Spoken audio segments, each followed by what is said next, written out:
क्या ईरान के खिलाफ जंग में अमेरिका अब अकेला पड़ता जा रहा है? क्या इसी वजह से राष्ट्रपति डोनाल्ड ट्रंप अब नाटो देशों का समर्थन जुटाने में लगे हैं?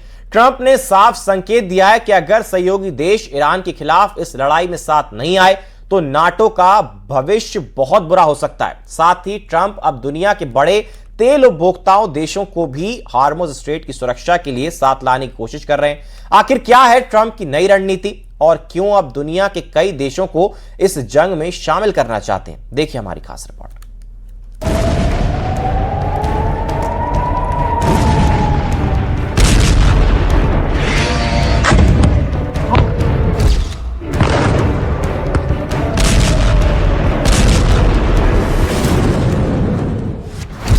क्या ईरान जंग में अमेरिका हो रहा है कमजोर?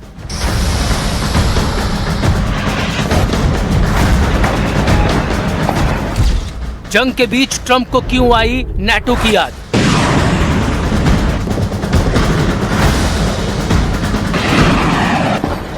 ईरान के साथ बढ़ते सैन्य टकराव के बीच अमेरिका अब अपने सहयोगियों का समर्थन जुटाने में लगा है।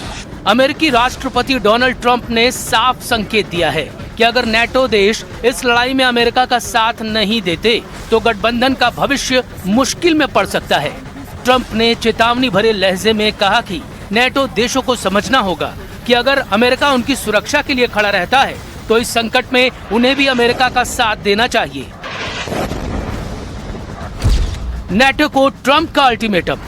ट्रंप ने कहा कि अगर नाटो देश इस संघर्ष में अमेरिका का समर्थन नहीं करते तो नाटो के लिए भविष्य बहुत बुरा हो सकता है।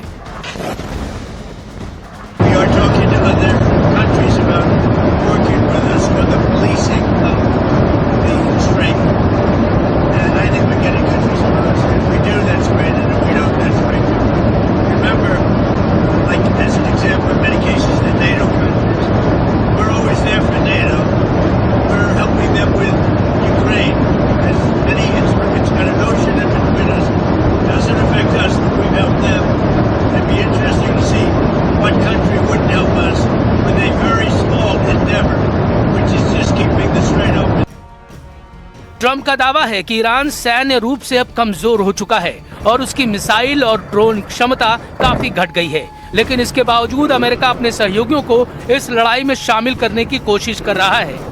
ईरान पर अटैक से पहले ट्रंप दावा करते थे कि वो चंद दिनों में ईरान को धूल चटा देंगे, लेकिन जंग के फौरन बाद ही अमेरिकी सेना को ईरान के पलटवार से ये एहसास हो गया था कि फतह करना इतना आसान नहीं होने वाला।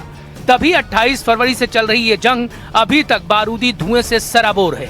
अमेरिका के 34 करोड़ रुपए की मिसाइलें ईरान के 14 लाख के ड्रोन से तबाह होती नजर आई। अंजाम ये रहा कि पश्चिम एशिया में न सिर्फ अमेरिकी सैन्य ठिकानों पर हमले हुए, बल्कि अमेरिका का सबसे महंगा डिफेंस सिस्टम पैट्रियट भी कुछ देशों में तबाह किए जाने का दावा किया गया। शायद यही वजह है कि अमेरिकी राष्ट्रपति नाटो देशों को मदद के लिए पुकार रहे हैं। जाहिर है